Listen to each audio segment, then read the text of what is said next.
Hi, everybody, and welcome to Gen Friends. I'm your host, Cheri Hudson-Passy from Carolina Girl Genealogy. And with me tonight, I have Melissa Barker, the archives lady, and I'm really excited to have her here because she is going to talk to us tonight about visiting the archives. And she recently took a trip and she's going to tell us all about it. Hi, Melissa. So glad to have you here tonight. Hi, Cheri. Thanks for having me tonight. It's always fun to talk about archives. Well, yeah. I said, guys, what do we want to talk about? What have you been doing? Melissa says, archives, archives. I said, all Yeah, right, all right. always ready to talk about archives. In Always. fact, yesterday was International Archives Day. It's something that's celebrated every week, or I'm sorry, every year. And Well, every week it's should be just, archive I week. know, it should, yeah. But it's just a campaign to help everyone to be aware of archives and the work that they do internationally, not just here in the United States, but there are archives all over the globe. And in fact, there are archives in places you wouldn't think they'd have an archives, but they're trying to save their own history too. So Right. that was yesterday. So that was great. That was just to shine a light on the Sure. archives profession and the many archives that are around us that need our Hmm. support and our help because, it takes funding to keep them Sure. It going. absolutely And does. It absolutely does. And I tell people too that, and I don't know if your archives works this way, but it's not just the people walking in the doors, but if you'll email and if you'll call and ask questions, all of that is logged to show that that archives is being used. So absolutely, if you because don't, when we get before yeah, those that hold the purse strings, right, they ask us, they say, right. well, are you being used? Is there are people coming in? And we pull out our little statistics and we let them know. And they go, oh, okay, cool. Then Right. they'll fund us another year. So Exactly. So if there's an archives that you're interested in where, you think your people may have records in, give them a call, give them emails, see what they can do to yeah, help you. Don't think, "Oh, I can't go there because I don't live close enough." Still use them. Check and see if they've got a website that has some a lot of archives are now starting to put things online. So slowly but absolutely. surely they're starting to do that. So don't forget to check that out too. So and also, I tell people go to the local archives, even if you don't have any ancestors that have records where you are right now. Go visit the archives that are close to you. Get used to what an archives is like. We're having the South Carolina Genealogical Society always holds its summer workshop at the archives in Columbia, and we are having a field trip with our little genealogy group in Myrtle Beach, and we're going up there because Blaine Benger's speaking. Who wouldn't want to go hear Of Blaine? course. Yeah. But I'm telling them too, it's at an archives. You may not have anybody that's got any records there, but go walk through. They take tours. They show you what's there, what kind of records they hold, and maybe if you're a little intimidated to go start researching in an archives, that'll give you an idea of what it would be like, and just go try it out. Go take that tour because they've got some really cool things they bring out and show you in those tours, all those old records and stuff. And you look at them and you don't care if you're from South Carolina or not. Those are really cool old records. But what is your advice if you want to visit archives? And then I want you to tell us about your trip that you just took. My advice is always call ahead before you go because, um, you know, archives are always doing something. And so I know that recently we expanded our archives, well, even though it was just into another room into the basement of our courthouse. There was renovations we had to do, and so we were closed on some days that we would normally not be closed. And so always call ahead and make sure that they're open. Don't believe what's on their website because maybe there's something special going on, or maybe there are events going around in the area Right. that may have some like the Tennessee State Library and Archives is in downtown Nashville. We just had CMA Fest, which is the big country music festival, and so they closed down a lot of roads downtown to Right. accommodate Right. that. And so maybe that they're open, but maybe it's very difficult to get to. And Mm-hmm. so I always so check on parking, ask about parking because that can always be an issue. And I find out what kind of records they have. Go to their website. All of our state archives, all 50 states, have a state archives, Mm-hmm. and all of these state archives, all 50 of them, have a website presence. And they put their indexes on there. They put their finding aids, and they're even starting to digitize records and Yes. put on there. So do all of your legwork sitting down at home at your computer before you go, because I believe me, it's going to save you some time and effort. Oh, exactly. And I think that, a lot of us, we don't have a lot of time to research. So, it's Mhm. frustrating to get someplace and discover I could have looked at this stuff online and looked at other stuff that's not online while I'm here. And so you start, you got to think about your time, and time is valuable. And with more and more archives putting things on their websites, like you said, go through that first, see what they have, and then make a list of what you want to look for, and always have a contingency plan as well, because Mhm. you just never know. And I think I've told you guys this story a lot, and that was the going to the archives and asking for a microfilm to look at, and the archivist said, I'm really sorry, but that film is being used by somebody. I'll have to go get the original records.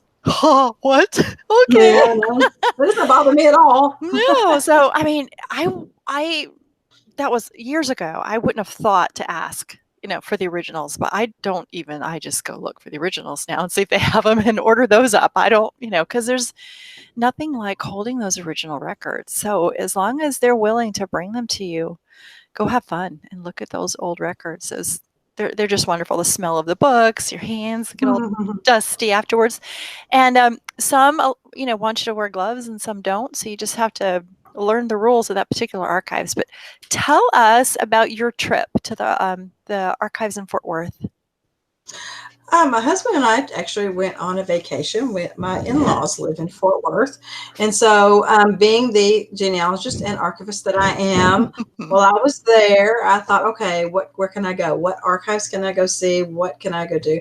And there is actually a national archives in Fort Worth. Now we know about the U.S. National Archives in Mm-hmm. Washington D.C., but there are also several what I call satellite National Archives. I don't think they would call them those. I think they consider themselves full-fledged National Archives. Mm-hmm. And there was one in Fort Worth. And so, weeks before I even left my house, I contacted the director of the archives, and I told her I was an archivist, that I would love to get a tour of the facility, a behind the scenes tour, see the stacks, see the back rooms, all the little things that not many people get to see as an archivist. And so she was extremely nice and accommodated me, and, talked to me differently, I think, than she would have Of someone else off course. the street, which was cool. So I got to get some of the inside scoops. But on the day that I went, believe it or not, it's a national archives. And one of the things that I did not realize, and I am learning all of the time, is this particular archives has been in Fort Worth since the 1950s. Oh, wow. It Wow. actually started out in downtown Fort Worth and has moved over time. I personally, I thought the satellite National Archives were kind of a newfangled thing. When I say new, I mean like within the last 20 years, maybe. Right. Yeah, I kind of thought And that too myself. So apparently not. apparently not. And one thing to keep in mind, if you think, well, I'm going to a certain place, if I drive by and I see an archives, I'll stop. This particular one in Fort Worth, you will not drive by and see. Hmm. It is out in the middle of nowhere. It is like almost like in an industrial park. Oh, wow. It's right next to a bunch of industries, and Hmm. it's just in this field all by itself with nothing else around it. I mean, and it's not anywhere you're going to be just driving by. So don't think that. You need to do your homework and find where they're located. And So they we got all there they on the all day. offer. Oh, I'm sorry. I was just gonna say they all Go ahead. offer Go different ahead. types of records, right? So, um, you're Absolutely. not gonna. It's not because it's in Dallas Fort Worth. It's just gonna have Texas stuff. That's not how. There's one in Mm-mm. Atlanta, so the stuff in Atlanta is not just Yes. gonna have stuff about Georgia or the South. They've got different record Mm-hmm. groups, don't they? Each different one. Exactly. Yes, and like the one in St. Louis, it's all about the military records, which are from all Exactly. over. Mm-hmm. The one in Fort Worth actually covers the states of Texas, Oklahoma, Arkansas, and Louisiana. Okay. They cover those states for their records. And I also learned that they have a tremendous amount of Native American records. Oh, really? Yes. Well, that would make sense I, if they're covering Oklahoma. That would make sense too, mhm, right? I'm thinking. yes. Yeah, yeah. Yes, she mentioned the Dawes rolls Right. and and a lot of Native American. Hmm. And one that I actually did not think of, which actually makes sense, but I did think about it, is they have their number one, I guess, or they're what they have the most of, are NASA records. Oh, that does make sense, doesn't it? I Cool. I didn't, would have I never didn't think. thought I would never thought to look in those. How Well, cool. yeah, Yeah. yeah. So because of Houston, and so Wow. the NASA records are actually transferred to that National Archives. So anyway, the building was huge. Of course, I got to tour this particular building, but they also had another building that I did not tour that is full of records. It's their Mm. offsite storage area, Oh, yeah. and so they have records. But they're also a storage facility for what they consider temporary records. I know in a county archive where I work, we have what are called permanent records and temporary records. By state law, certain records are considered permanent, such as vital records or court records, things like that. Mhm. And then some records are considered temporary records we only have to keep for a certain amount of time according to retention schedules. And then they Oh, can be okay. destroyed or they can be permanently Oh! transferred or they can be permanently transferred to the archives. And so there Okay. are records that, are not necessarily open to the public, such as personnel records and Mm. different things, Mhm. payroll records, these kinds of things that can be destroyed after a certain amount of time. And Okay. so they also hold these kind of records. And so going through, she took me from the front door, where we checked in and everything. And of course, even though I am an archivist, and this is another thing that I always tell genealogists about, I was not allowed to bring my purse with me on the tour. Right. Right. I even asked, can I take photographs? And the answer was no, I could not take any photographs Oh, of really? anything. Wow. No. And see, they're So, all different what they allow. So it's really important not to get your, hopes up saying I'm gonna take my camera, I'm gonna take the scanner, I'm gonna take mhm, all this stuff and think yes. that you're gonna get in there. You gotta find out the rules. Absolutely. And of course, I was going back into sensitive areas where Mhm. the records were. And Right. so I could not, I took pictures of myself outside of the building, but going in, I could not. So we left her office and we went on the tour and big, huge rooms. I cannot express to you how large these rooms were. The shelving units were about 15 to 20 shelving units high. Wow. And so, yeah, it was just mammoth. And I'm scared of heights. And so I'm looking at the ladders thinking I could not get on top of that to get a box. So, so we went down this really, really long hallway, and there were two rooms, one on either side of me, that I was not even allowed to go into. They were just forbidden for anybody. And Oh, she wow. told me that those contained IRS records. Ah. They were a holding facility for IRS records. They keep the records for 7 years and then they're Mhm. destroyed. And so I thought, oh, I couldn't even go in those rooms. Well, But she told me, that's understandable. yes, like I was going to know where to go to find anything of any value. They're just boxes up on as far as you can see. Yeah. So, but she did tell me a funny story that I really thought was funny, was that she said that years ago, she doesn't know if they still do it today, but she said years ago when they would destroy these records, they would turn it into a wood pulp because of the paper and everything. Okay. And the wood pulp would be used to make the cardboard cylinders that go into toilet paper. And I thought IRS records, That's too toilet funny. paper. Yeah, I thought that's perfect. That is really funny. We won't make any other comments about that. Right. That is a funny So story. That's a really funny story.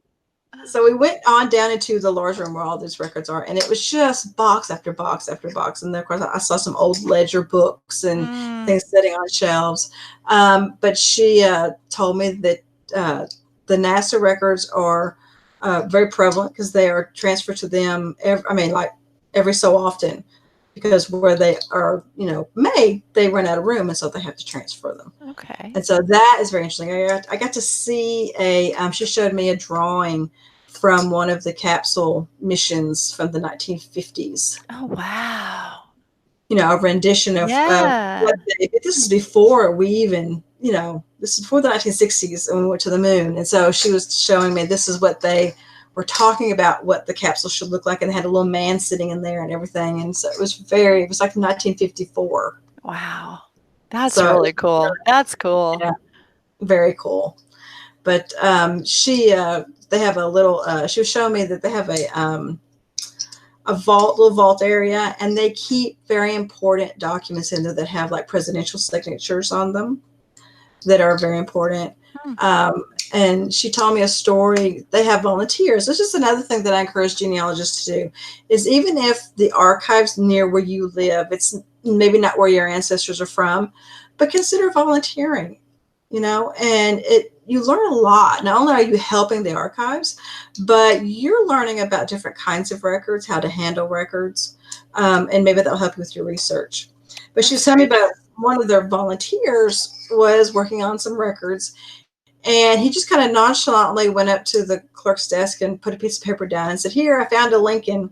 And it was an original document with Abraham Lincoln's signature on it. Oh my gosh. Wow.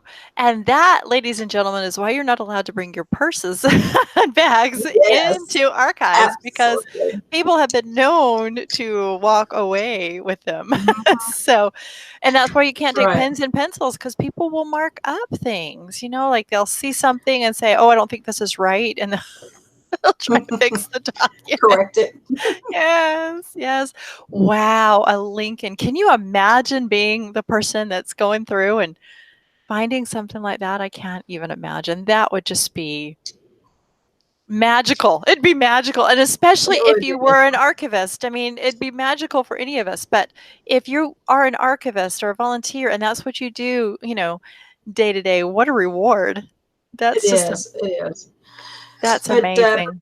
the tour was just wonderful. But for me, as a professional archivist, because I like to see how others archive, and this was like a huge Oh, archives sure. compared to Yeah. mine. How do they But I do like to see things? how they do things. And Yeah. you were talking about theft, and sadly it does happen. And believe it or not, she really talked a lot about what they have to do to keep from or take the steps, for people to not steal on purpose.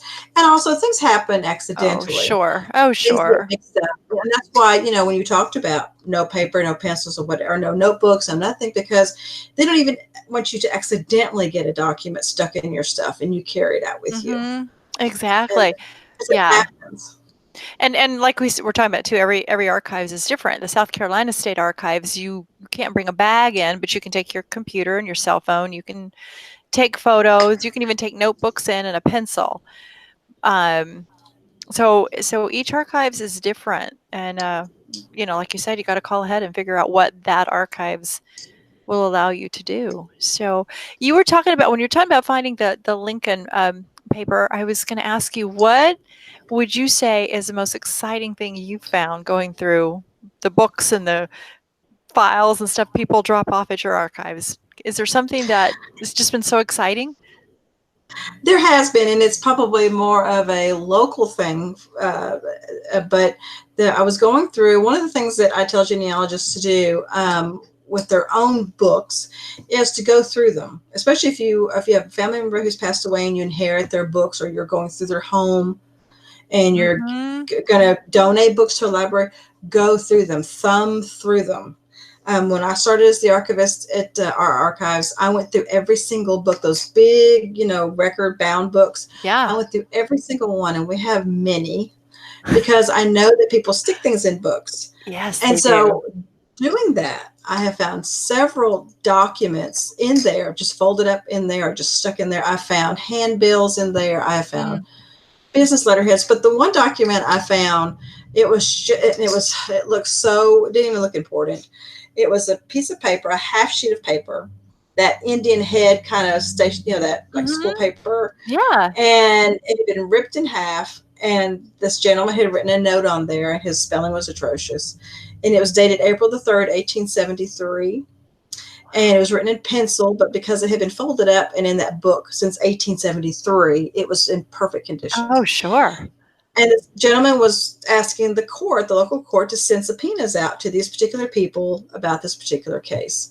And I saw the signature, and the signature was John Henson. To a lot of people, they don't necessarily know, but here locally, that is a very, very well known name. He actually was a Civil War sniper. Oh, And wow.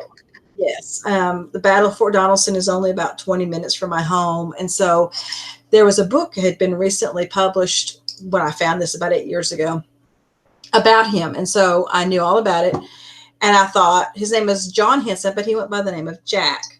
And I thought, oh, is this him? You know.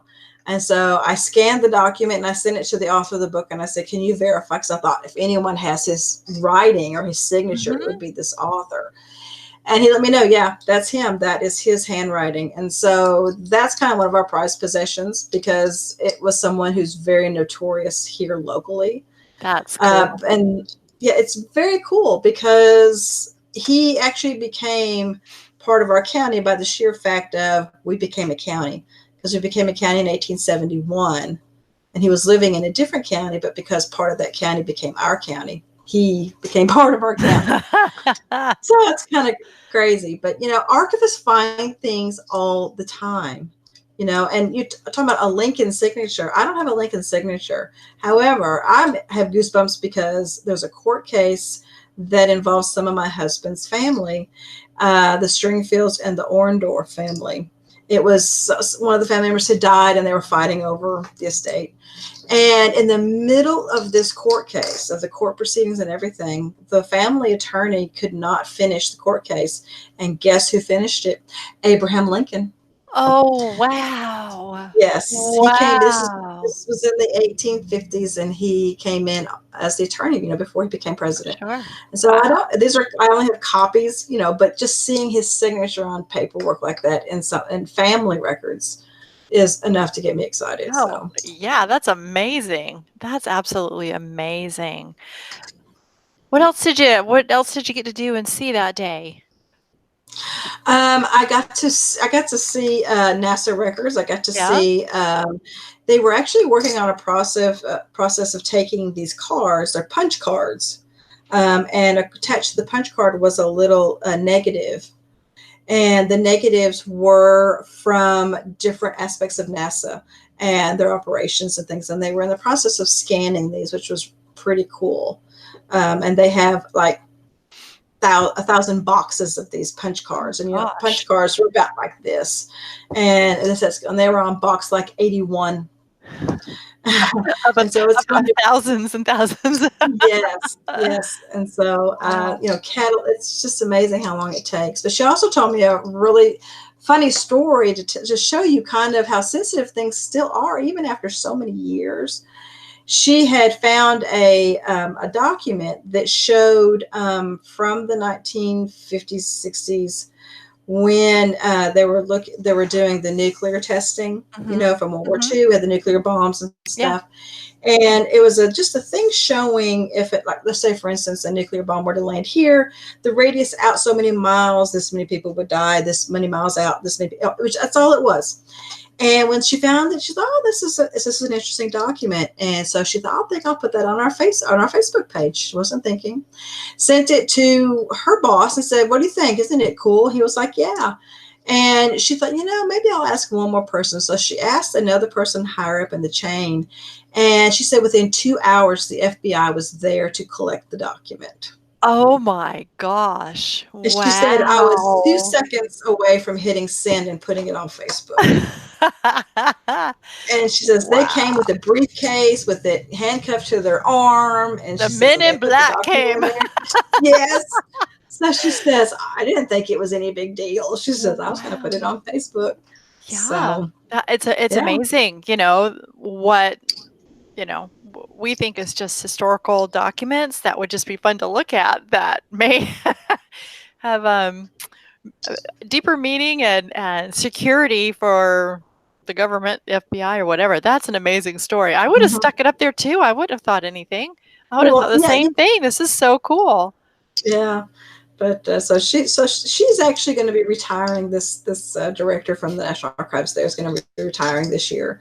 And so she's been with them since the 80s.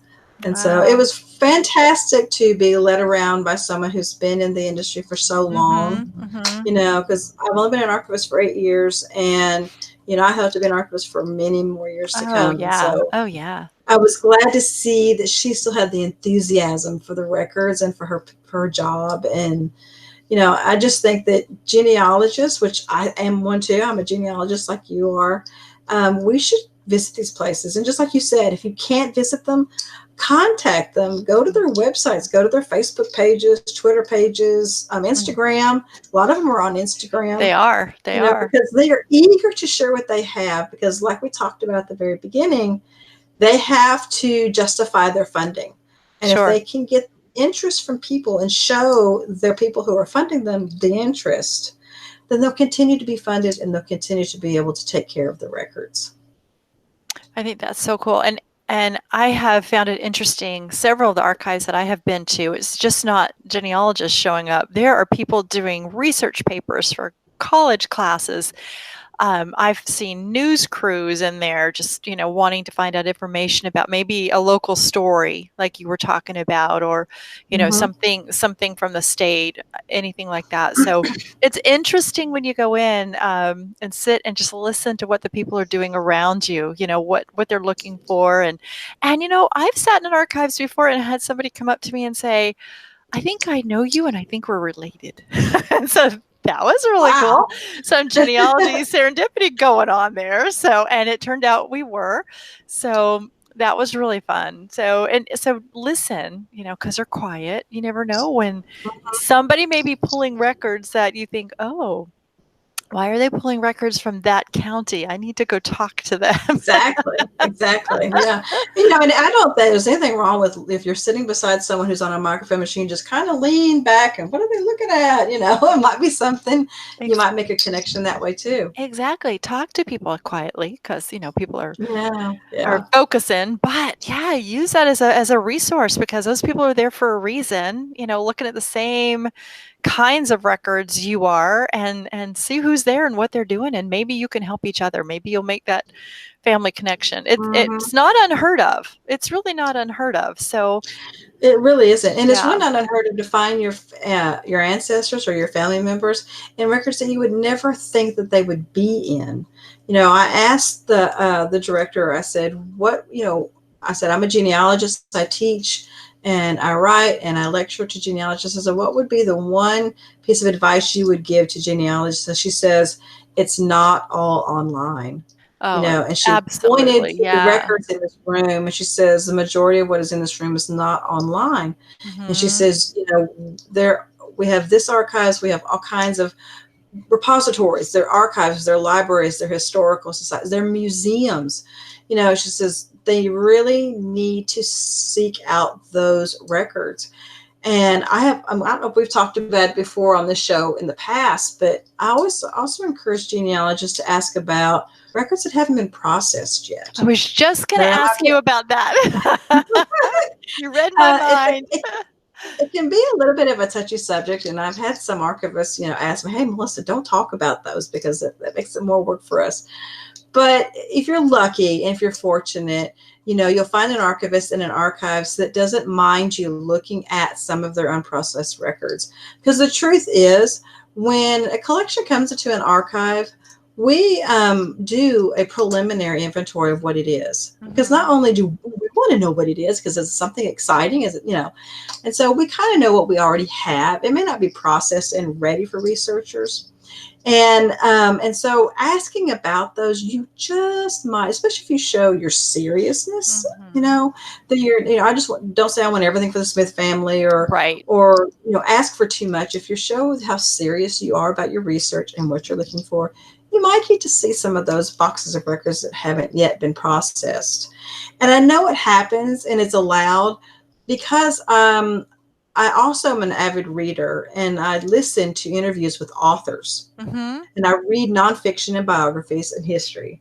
And I hear author after author talk about accessing unprocessed records to Hmm. write their book. And I'm Right. thinking, well, they Yes. can gain access to it. Surely genealogists, and I've heard authors talk about that, they're real particular about who they let look at those kinds of records. But if you're serious, and if you come at it with a seriousness and a diligence of, and maybe they'll let you see those records. Hmm.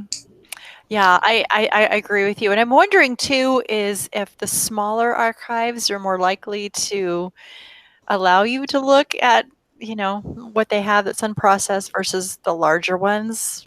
I don't know. I think that's true. I just think it depends, because there are some archives that just have a real strict policy of not letting anyone see them. Mhm. Your university and college archives that hold some things like that also will allow you to do that, depending on them. But Right. I don't know. Have you ever looked at a collection of unprocessed records, or some records that hadn't actually been processed I before? haven't. I have asked, but I haven't been lucky enough to have somebody say, Mhm. "Yes, I think we have something that might help you." Because I always tell people the surnames or the topic or whatever even though I've already gone to the catalog and I've already, written down all the numbers of what I want them to go get for me or whatever, I still let them know. And as they're getting things, they start to get a feel of what you need. And so I've Yes. asked, but I haven't been lucky enough.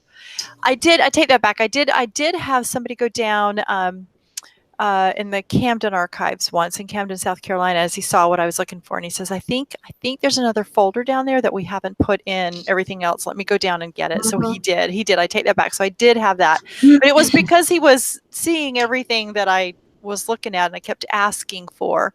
I think a lot of times we'll go in and we're like this. We've got a piece of paper. This is what we're going to Mhm. research, and we don't talk to the archivist. We don't have that communication. And yes, they're busy and they have things to do, but I think that we can say, this is what we're doing.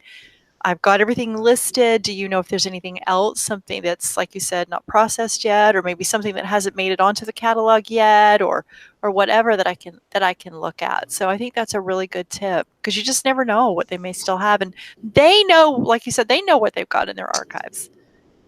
But They do. And yeah, another couple of good tips I would give you is, don't wait till you get there. Start a relationship with an archivist before you get there. Email. Try to get a connection with someone by email that's at the facility, way before you actually go. Or if you don't get to go, just do it through email. But email them, kind of let them know what you're looking for. It gives them, instead of being right there in front of them and kind of putting them on the spot, it gives them time to think. sure. It gives them time to think about, okay, what do we have? What can I, it may take some time, but if you develop that relationship with an archivist, many times they may not have something for you like today or next month, but down the road, as they're processing records, or if new records come in and they see something and they go, oh, wait, there's that lady that's been looking for this. Let me contact her. Another thing, too, is that when you are asking about unprocessed records, ask about surnames and specifics. That's great. But also say, have you gotten any diaries or old letters Mhm. from anyone else in the community? Mhm. Mhm. Or scrapbooks, things that you may be able to find your ancestor in that isn't necessarily by your ancestor, but it's a neighbor or Right. someone who produced it. Yeah. Yeah, it's fun. I was, looking for someone else and found some letters, and in the letters, they were talking about this person's ancestor who happened to be a preacher, and this letter was talking about going to listen to the preacher speak and what the topic was and all that. I thought, that is so wonderful, because it's not from him, but it talks about a period, a time, a specific time in his life, a day when he was preaching, and what that topic was. And so that was really fun. So I think sometimes we think, well, there's no diaries for my people, they didn't write anything. It's amazing, Mm-hmm. like you said, what you can find from people in the community. It doesn't even have to mention your ancestor, but you still will know what was going on in the community, what kind of things, if there was some big news thing that they were writing about, well, your ancestor knew about that too. Mm-hmm. you know? Absolutely. So yeah, That's right. And, it's also important to remember that when you're looking at indexes, Uh, Most of the time, I would say 99% of the time, it's not in every name index. This is very true. And so, what I try to do is I look at the time period of when my ancestor lived in the area, because normally we can figure that out by census records. Mhm. And if you look at the time frame, ask about some, like I said, diaries, letters, scrapbooks, other records for that time frame. Now, I know we are sometimes on a limited basis when we're researching, but try to read through those as much page by page as you can. Mhm. It's a good tip. It's a good tip because, like you said, a lot of times names aren't all indexed, and we might look through that and say, "Oh, nothing mentions my ancestor in this." But just looking at those things that happened during those, like you said, that time period, what was going on in that community during the time. Are you okay? You need to grab a drink of water or Yeah, I'm something? good. I'm good. I'm just getting over a cold, Oh so it's gosh. Oh gosh. Well, I'm glad you're on the getting over it side, not the beginning yes. side. But So, no, it's there's so many avenues and tips that you can use when researching anywhere. We need to not have our blinders on and not have use the same tactics every place. absolutely. I agree with you. Now, for people that might not know, I don't know who in the genealogy world would not know about your website and your your articles that you write. Um, you give so many wonderful tips and talk about archives and what you can find there and how we can create our own home archives and take care of the records that we have. And so I appreciate all that you do to help us as we're looking for records, and we are like my mom calls me the keeper of all things because every time somebody finds Mhm. something, they send it to me. And so I've had to learn how to, like I said, come up with my own little home archives that one day will be hopefully turned over to a larger archive. So nothing ever happens, to these things that I've collected. So I appreciate that. And if you want to take a couple of minutes and let everybody know how they can find your information, that would be great. Sure, yeah. I have a blog, and it's called "A Genealogist in the Archives." My next blog post will be coming out this week, and I'm going to be talking about researching your vacationing ancestors. Oh, I Have love you ever that. researched your ancestors' vacations? So we should be. It's part of their story. Why not? Exactly, when you find those postcards, and look and see, I've been able to take some postcards and some photos and put them together and go, "Oh," and some, tickets, and realize, "Oh my Hmm. gosh, that was all the same vacation," and realize, I've got one photo of my grandmother and my step-grandfather, and looking at the picture, I realized that the napkin that's underneath the drink that they had, I had the napkin, and the menu to the restaurant, Hmm. and the It helps to hotel answer so bill. many questions. It Yeah, helps to answer so many questions. yeah. And so that's kind of my next blog post that's Great. coming out. So on my blog, I try to do a blog post once a week. I was kind of on a hiatus when we were working on the archives, but I'm kind of back now. So and also I do we have a Facebook page called the Archive Lady, and so there I kind of keep that for I post a lot of articles, newspaper articles, and announcements of things that are going on in archives. Mhm. And so that will help people to know just what kind of archives are out there and what they're doing. Exactly, it's And a lot so of good that's kind of information. Mhm. and That's so, great. but I also write a biweekly column called The Archive Lady for Thomas McKentie's Abundant Genealogy. And I'll give you a sneak peek this time. It's going to be about preserving the your ancestors and your family members' caps and gowns from Oh, graduation. yeah. So Cool. yeah, You're see, we have those That's things right, that we have those we don't know what to things. do with. Yes. Yeah.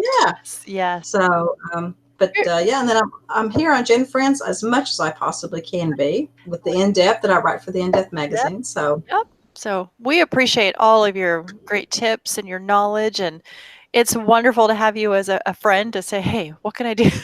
How can I've got this thing, what can I do with it?" So, yeah. um But I also encourage people to email me if you have questions about records preservation or researching in archives. I don't know if you'll put it in the show notes, but Sure. my email address is melissabarker20 at hotmail.com. It's very easy. I love hearing from people. I'm not one of those that say email me, then never answer back. but I love to answer back and help people, because you know what, researching an archive should not be intimidating. It should It not be should. You're right. scary. But I can tell you though, it was for me the first time I went in. I didn't know what to It was expect. for me too. Years Yeah, ago when I wasn't yeah, an archivist, oh, yeah. it scared me to death. Mhm. And it shouldn't be hard preserving your records and your artifacts and your memorabilia, because we don't you wish your ancestors 100 years ago would have saved all of their stuff? Oh, yes. Oh, yes, I do. And now they saved a lot. I'm lucky that I've got a lot of stuff, but still, there's other things that so many questions that could have been answered if they'd saved even more things. So Well, see, and so I'm many on the other questions. side of that coin. I don't have very much at all, and so Mhm. I'm constantly looking.